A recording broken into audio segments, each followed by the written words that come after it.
मुसीबत कभी कहकर नहीं आती और जब भी आती है चारों ओर से आती है। आज का भयानक किस्सा भी कुछ ऐसा ही है। एक तरफ तो शेर का खौफ और दूसरी तरफ भयानक भूत का आतंक। मनीषा और उसके पूरे परिवार को ऐसा लगा कि आज तो उनकी मौत पक्की है।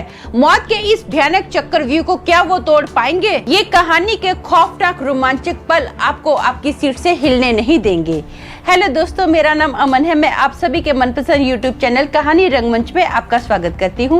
उम्मीद करती हूँ कि आप सभी अच्छे और स्वस्थ होंगे। इसी तरह की वीडियो देखने के लिए आप मेरे चैनल को सब्सक्राइब कीजिए और हाँ, बेल आइकन को दबाना मत भूलना ताकि आपको आने वाली वीडियो के नोटिफिकेशंस मिलते रहें। तो चलिए शुरू करते हैं आज का भयानक किस्सा। दोस्तों, आज का जो किस्सा है ये उत्तराखंड का किस्सा है। वहाँ पर ना एक फैमिली रहती है जिसमें हस्बैंड वाइफ और उनकी एक बेटी है जिसका नाम मनीषा है। इसकी उम्र 17 साल की है। मनीषा का जिस जगह पर घर है ना, वहाँ पर आसपास ज्यादा लोगों के घर नहीं है, बस गिने चुने 5-6 घर ही है। वो भी क्या है, 5 मिनट 10 मिनट की दूरी पर है। इसका जो घर है ना मनीषा का, वो ऐसा है कि इसके घर में एक बाथरूम है, किचन है और एक ही रूम है। उसी रूम में ये अपने मम्मी डैडी के साथ सोती है। ये ना अपने मम्मी डैडी के साथ जंगल में लकड़ियां लेने के लिए जाती है। जिस रास्ते से ये लोग जाते हैं ना, वहाँ पर एक ना बहुत टाइम पहले एक घर था। वो जो घर है ना आजकल खंडर के रूप में बदल गया है। हुआ क्या था, बहुत साल पहले ना उस घर में एक हस्बैंड वाइफ और उनका एक बेटा था और बहू रहती थी। उनकी जो बहू थी ना वो जलकर मर गई थी। कैसे जली, क्यों जली, किसी को कुछ पता नहीं है। लेकिन जैसे ही वो जली ना तो उनके घर में ना अजीब अजीब सी आवाजें आने लग गई थी। ये जो फैमिली थी ना, इस फैमिली ने रातों रात अपना घर खाली कर दिया था। अब उस घर के आसपास कोई भी आता जाता था ना तो उनको बहुत भयानक भयानक आवाजें सुनाई देती थी। किसी के रोने की, किसी के हंसने की, चीखने की, ऐसे बहुत ही डरावनी डरावनी आवाजें सुनाई देती थी। लोग क्या करते थे, जंगल में जाते थे ना, लगभग 5-6 बजे से पहले वो अपने घर पर वापस आ जाते थे। लोगों का मानना था कि ये जो घर है ना अब ये भूतिया घर बन गया है। और इस घटना को हुए काफी साल बीत गए थे। धीरे धीरे ये जो घर था ना अब खंडर के रूप में बदल गया था। अब मनीषा हर बार की तरह अपने मम्मी डैडी के साथ ना लकड़ियां लेने के लिए गई थी। अब ठंडी का सीजन था। ये लोग सोचते कि फटाफट लकड़ियां लेते हैं और अपना घर की ओर निकलते हैं। अब ना ये जंगल से तो लकड़ियां ले लेते हैं। जैसे ये खंडर के रास्ते से अपने घर की ओर आ ही रहे होते हैं ना तो इसके पापा अब ना पहाड़ी से नीचे उतरने वाले होते हैं।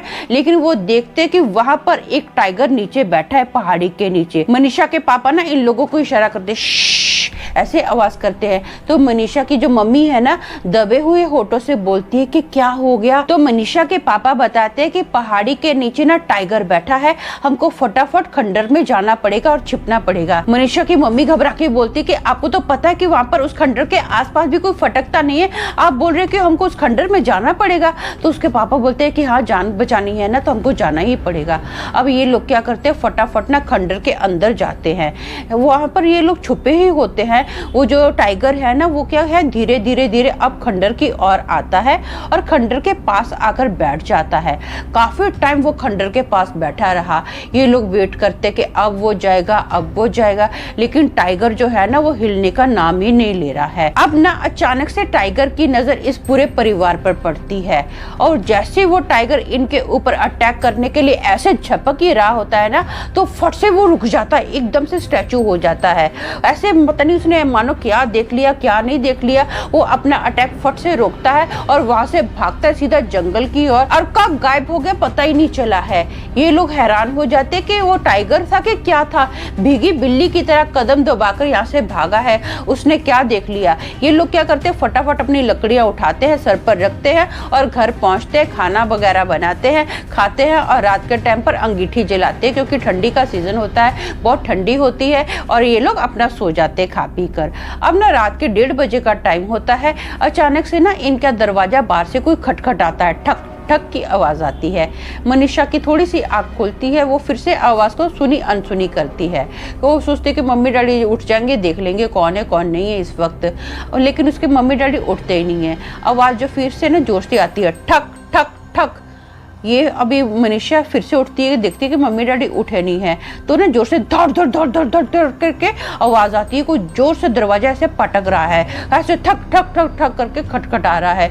तो मनीषा जोर से बोलती है, कौन है, इस वक्त कौन है? कोई रिप्लाई नहीं आता है। तो ये देखते कि मम्मी डैडी आराम से सोए हुए हैं, क्या हुआ ये उठे ही नहीं है, मैं इतनी जोर से चिल्लाई भी हूँ। इतने में क्या होता है, इनका फैमिली फोटो फ्रेम ना धाड़ देने नीचे गिरता है और पूरा टूट जाता है। और इसके पास ना सर के पास एक पानी की बोतल पड़ी हुई थी, पूरी पानी की बोतल भरी हुई थी, बड़ी बोतल थी, वो ना धाड़ देने ऐसे गिरती है जैसे किसी ने उसको पैर मारा और वो सीधी हवा में उड़कर धाड़ देने गिर गई है। और ना इनका जो सीलिंग फैन होता है खुद ही फास्ट चलना स्टार्ट हो जाता है। ये सोचती कि ऐसे कैसे पंखा चल सकता है। ये ना बहुत घबरा जाती है, इतनी सारी आवाजें हो रही हैं, मम्मी डैडी उठ क्यों नहीं रहे हैं। ये ना घबरा के मम्मी को आवाज देती है, मम्मी मम्मी मम्मी। ऐसे जैसे ही अपनी मम्मी की ओर देखती है ना तो इसकी मम्मी अजीब सा रिएक्ट कर रही होती है। उसकी आंखों की पुतलियां पूरी सफेद होती है, उसकी मम्मी के हाथ पैर जो होते हैं ना पूरे टेढ़े हुए होते हैं, ऐसे टेढ़े मेढ़े हुए होते हैं, और वो अजीब सी आवाज निकाल रही है, ऐसे करके आवाज निकाल रही है। और कभी कभी हंसना स्टार्ट कर रही है और कभी कभी चीखना स्टार्ट कर रही है और कभी कभी रो रही है। ये देखकर ये बहुत टेंशन में आ जाती है, अपने डैडी को उठा रही होती है कि डैडी उठो, पता नहीं मम्मी को क्या हो गया, डैडी उठो। लेकिन इसके जो डैडी है ना बहुत ही गहरी नींद में सोए हुए हैं, ऐसे सोए जैसे उनको कोई होश ही नहीं है। ये ना अपने डैडी के मुंह पर पानी भी डालती है कि डैडी उठो डैडी उठो, लेकिन इसके डैडी उठ ही नहीं रहे, कोई रिएक्ट ही नहीं कर रहे हैं। ये बहुत घबरा जाती है कि अब मैं करूँ तो क्या करूँ। इतने में क्या होता है, अंगीठी की जो आग जल रही होती है ना वो अचानक से बंद हो जाती है, एकदम पूरी बुझ जाती है, जैसे किसी ने ना पानी डाल के वो आग को बुझा दिया है। ये देखकर ये बहुत टेंशन में आ जाती है। ये ना अपने घर का दरवाजा खोलती है और सीधा भागती है। थोड़ी ही दूरी पर ना एक बूढ़े अंकल का घर था। ये उनका दरवाजा खटखटाती है, अंकल दरवाजा खोलो दरवाजा खोलो, मैं मनीषा हूँ। अंकल दरवाजा खोलते हैं, पूछते कि क्या हो गया। ये पूरी घटना ना अंकल को बताती है कि ऐसे से पता नहीं मम्मी को क्या हो गया है, डैडी उठ नहीं रहे हैं। तो वो अंकल सीधा इनके घर पर आते हैं, तो वो देखते हैं इसकी मम्मी कभी बेड पर लेट रही है, कभी बैठ रही है, ऐसे धाड़ धाड़ उठ रही है, बैठ रही है, उठ रही है, बैठ रही है। ये देखकर मनीषा बहुत डर जाती है। वो बुजुर्ग अंकल बोलते हैं बेटा तू डर मत, मैं कुछ करता हूँ। वो बुजुर्ग अंकल क्या करते हैं, इसकी मम्मी के बाल पकड़ते हैं और जोर से खींचते हैं और मंत्र पढ़ना स्टार्ट कर देते हैं। इसकी मम्मी ने बहुत ज्यादा अपने आप को छुड़ाने की कोशिश कर रही है, हाथ पैर मार रही है, लेकिन वो जो अंकल है ना इसकी मम्मी के बाल छोड़ नहीं रहे, वो कंटिन्यू मंत्र पढ़ते जा रहे हैं, पढ़ते जा रहे हैं। इतने में ना धाड़ दे रहे इसकी मम्मी बेहोश होकर अपना चारपाई पे गिर जाती है। अब वो बुजुर्ग अंकल जो होते हैं ना इसके पापा के पास जाते हैं और मंत्र पढ़ना स्टार्ट कर देते हैं।